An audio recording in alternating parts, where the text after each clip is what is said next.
हीच रेसिपी 6 वर्षापूर्वी आम्ही केली होती आणि ते एक किलो तूप वायाला घालवलं होतं तरी आम्हाला.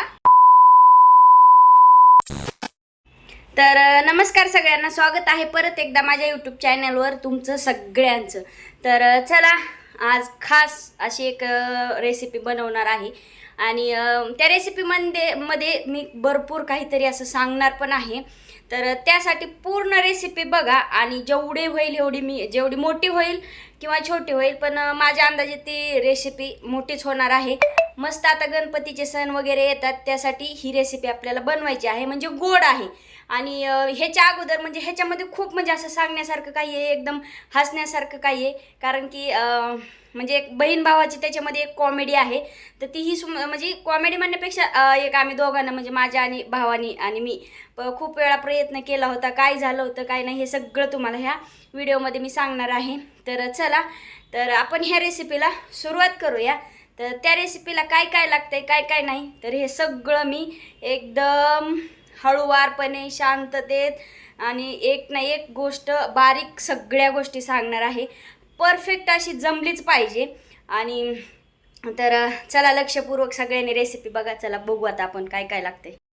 तर जी रेसिपी आपल्याला करायचं आहे त्यासाठी हे साहित्य आपण घेतलेलं आहे. तर साहित्य आहे की तूप आणि बेसन आणि आपल्याला साखर पाणी एवढ्या 2-3 गोष्टीच लागणार आहेत. आणि गोड पदार्थ आहे, म्हणजे गोड रेसिपी आहे.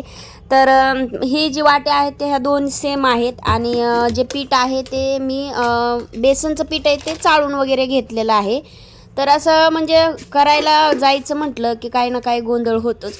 तर असो, एक वाटी मी जी प्रमाण जे आहे ते एकदम बरोबर आहे आणि परफेक्टमध्ये आहे.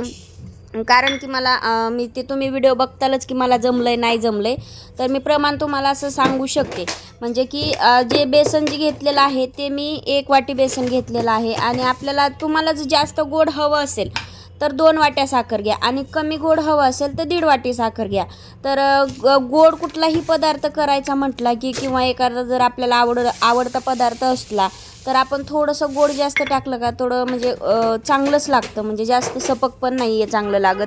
जसं की शिरा वगैरे करायचं म्हटलं की थोडंसं काही जणांना शिरा गोड लागतो, काही जणांना सपक लागतो. तर मला शिरा सपक लागतो, जास्त गोड लागत नाही आहे. तर ही जी रेसिपी आहे ह्याला आपल्याला जरा म्हणजे जास्त गोडच करायचं होतं, म्हणून बरोबर 1 वाटी बेसन पीठ, 2 वाट्या साखर आणि 1 वाटी पाणी.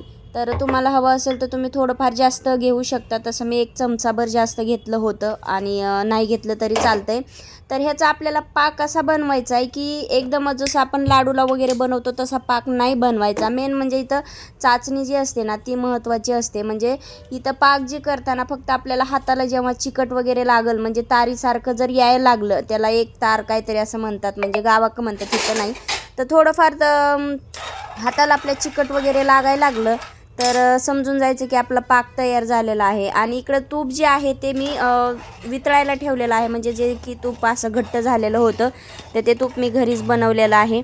आणि आपल्याला पाक जे आहे तो हलवत राहायचा आहे. आणि जास्त काय अवघड वगैरे रेसिपी नाही आहे, सोपीच आहे. पण ह्याच्या मागलचं कारण जसं की तुम्ही सुरुवातीला ऐकलेलं आहे, खूप मोठं आहे, तेही मी तुम्हाला सांगणार आहे आणि सांगितलेलं आहे. तर इथं जसं की आपण 2 वाट्या साखर, 1 वाटी बेसन, 1 वाटी पाणी घेतले, तसंच आपल्याला इथं 1 वाटी तूप घ्यायचं आहे. तर तुमच्याकडे तूप नसेल तर तुम्ही डालडा, तेल, तुम्हाला जे हवं आहे ते यूज करू शकता. आणि तुपानी आणि डालडानी काय होतं की जास्त दिवस राहतं, म्हणजे जास्त दिवस वास वगैरे येत नाही आहे. आणि तेलाचा कसा वास येतो लवकर, तर त्यामुळं मी तूप यूज केलं आहे. माझ्याकडं तूप होतं, नसतं तर मग मी तेलसुद्धा यूज केलं असतं. तर इथं बऱ्यापैकी आपलं म्हणजे पाक होत आलेला आहे, जमा होत आलेला आहे. आणि जसं की तुम्हाला बोलले की हे जास्त काही तेलाचं वगैरे किंवा तळायचं वगैरे नाही आहे. खूप छान अशी सुंदर रेसिपी आहे, पण पुढे एवढा पचका झाला आहे काय तुम्हाला सांगू आता. म्हणजे करायला गेली एक आणि झालं एक असं म्हणलं तरी चालेल. कारण की आम्ही 6 वर्षापासून ही रेसिपी ट्राय करतो आहे. म्हणजे खूप वेळा केली आहे, पण ही काय मला जमेना झाली आहे. हा, पण 6 वर्षापूर्वी जे झालं नव्हतं ते आज झालेलं आहे. तर जे बेसन जे होतं ते आपल्याला पाकामध्ये टाकून घ्यायचे. तर तुम्ही म्हटलं असतं पाण्यामध्ये जो आपण साखरेचा पाक आहे त्यात कसं काय टाकलं, तर हो, तर त्यातच टाकायचं आहे. काही जणांना समजलं बी असेल मी काय बनवायली काय नाही आहे. तर म्हणजे बेसन आहे ते मी पाकामध्ये टाकलेलं आहे आणि त्याला पूर्ण जेवढं आपल्याला फास्ट होईल तेवढं फेटायचं आहे, म्हणजे जे की गाठी वगैरे झालेले नाही आहेत.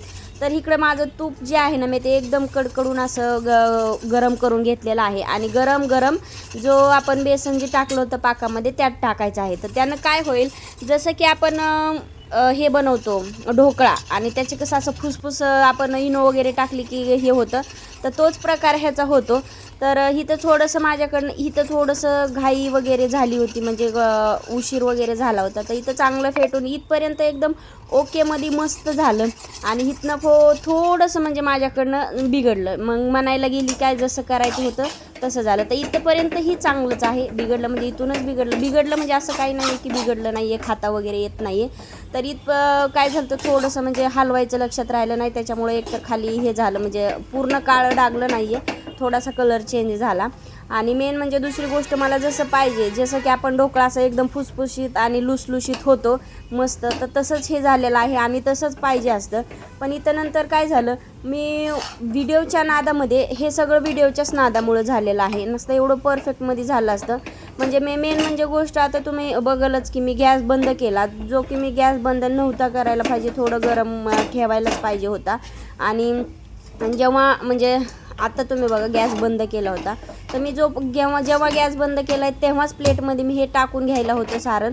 पण ते माझ्याकडनं थोडंसं मिस्टेक झालं, त्या व्हिडिओच्या नादात, चालू आहे का बंद आहे व्हिडिओ हे बघण्याच्या नादात, ते जे सारण जे होतं हे आपलं ते थंड झालं. म्हणजे मी करायला गेली होती मैसूर पाक आणि त्याची झाली बर्फी, असं म्हणा, म्हणजे नाही का. पण हां, एवढं सांगू शकते की इतकी टेस्टी आणि इतकी सुंदर झाली होती.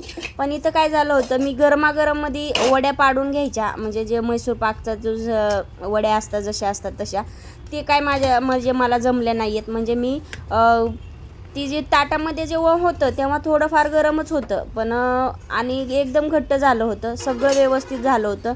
फक्त इथून पुढं थोडंसं म्हणजे ते वड्या वगैरे पाडायच्या लक्षात नाही आहे. मी ताटामध्ये तसंच ठेवलं थोडा वेळ, म्हटलं लगेच करता येतील 5 मिनिटानं, थोडं थंड झालं की. तर इथं मी थोडं शोसाठी काजू वगैरे टाकले होते, भरपूर होतं, केसर बिसर काय होतं माझ्याकडं, पण मी काही टाकलं नव्हतं, म्हटलं नको जास्त परत नाही का वेस्ट व्हायला, म्हणून मी तर शोला फक्त थोडं काजू बदाम टाकले. आणि मी काप ना गरमागरमामध्ये काप करून घ्यायचे का, तर मी विसरून गेले आणि अथर्वला ट्युशनला आणायला गेले. तर त्याच्यामध्ये काय झालं, जसंच तसं म्हणजे झाकून मी ठेवायचं ट्राय करत होते, पण झाकून वगैरे काय ठेवलं नाही. आणि मी माघारी आल्याच्या नंतर जे बघा ही असं म्हणजे एकदम चांगलं होतं. आणि आता मी वड्या करायच्या दिल्या सोडून आणि ट्युशनला गेली. तर माघारी आल्याच्या नंतर करायला गेली तर काय झालं, एकदम पॅक झालं, म्हणजे जशाला तसंच निघलं, जसं की टाटाला एकदम नाही का केक कसा निघतो तसंच निघलं. आणि माझ्या वड्या जी पडायच्यात त्या पडल्याच नाही आहेत. पण एवढं छान, म्हणजे हां, ह्याचा एक आपण बर्फी म्हणून एक त्याच्याकडे जर बघितलं ना, एवढी टेस्ट आणि एवढी सुंदर बेसन पिठाची खूप छान आणि चविष्ट झाली होती. आणि मला ही माहिती नव्हतं. पण हे मैसूर पाकाचं ट्राय आम्ही जेव्हा मी अथर्वच्या वेळेस गावी डिलिव्हरीला होते ना, त्यावेळेस मी आणि माझा छोटा म्हणजे माझ्यापेक्षा मोठाच आहे, तर तो आम्ही असं दोघांनी म्हणजे त्यांनी सुरुवात केलं. आणि पूर्ण म्हणजे आम्ही आईने काय केलं होतं, तूप बनवलेलं होतं, गावाकडं आमच्या म्हशी वगैरे आहेत, तर तूप बनवलेलं होतं. पूर्ण 1 किलोची कॅटली होती, ती पूर्ण खतम केली होती त्याला. तर मला काही जमलेलं नाहीये, म्हणजे असं नाहीये की तो एकदम निबर झालाय किंवा काही, तर एकदम मऊ आहे आणि टेस्ट पण आहे. फक्त जशा वड्या पाहिजेत का तशा वड्या पडलेल्या नाही तर मस्त असा वर्ण खरपूच कलर आहे आणि आतनं वेगळाच छान झालाय, फक्त वड्या पडल्या नाही. तर तुम्हाला जसं की मी म्हणलं होतं व्हिडिओमध्ये तर पाहिलंच असेल, हीच रेसिपी 6 वर्षापूर्वी आम्ही केली होती आणि ते एक किलो तूप वायाला घालवलं होतं, तरी आम्हाला जमली नाही. तर मला करून बघावी खाऊ वाटली म्हणून मी करून बघितलं, पण नाही. हां, पण 6 वर्षापूर्वी जी केलं होतं का ते जमलं नाही आहे, ते आत्ता थोडं जमलं, म्हणजे 50% जमलं म्हणायचं. फक्त वड्या आल्या नाही आहेत ह्याच्या, नाही तर एकदम परफेक्ट आणि छान आली. आणि वड्या पण का आल्या नाहीत कारण की माझ्याकडं चाकू नाही आहे, नसतं अशा बघा, हे एकदम परफेक्टमध्ये असं आलं. चाकू चांगला पाहिजे एकदम निबर, मग छान वड्या येतील, तर टेस्ट मस्त लागते. तर येडी वाकडी कवाय ना काहीतरी प्रयत्न केला नवीन बनवायचा, तर कसे वाटले नक्कीच कमेंटमध्ये सांगा. तर भेटू नेक्स्ट व्लॉगमध्ये. तोपर्यंत बाय.